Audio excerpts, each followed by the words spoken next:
You can't tell me that Bronx living isn't one of the most sensory experiences ever. In fact, some of my fondest memories have happened in warmer weather. I think it was summer, 98. When I first learned that you could reach for the stars and hold them in your hands, did you know that stars aren't as big as you think they are? They flicker off and on as if to make Con Edison jealous with every twinkle they taunt.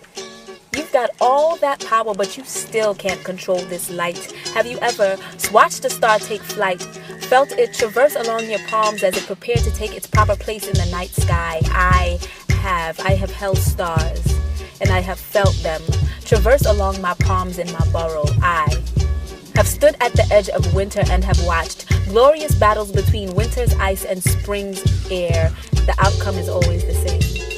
The battle ends with birds singing beautiful eulogies at winter's repast as spring takes its victory lap through my nostrils and into my lungs.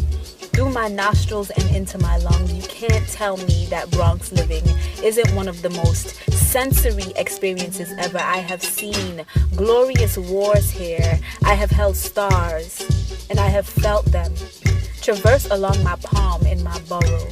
I have heard summer soundtrack front row from my porch as generous passers-by left windows rolled down so that we could bop our heads to the rhythm. Simultaneously with percussion, I have tasted goodness on popsicle sticks and have enjoyed the company of good friends and Mr. Softy. You can't tell me that Bronx living isn't one of the most sensory experiences ever. I have tasted goodness on popsicle sticks. I have heard summer soundtrack. I have seen glorious wars here, and I have held stars. I've felt them traverse along my palms in my burrow.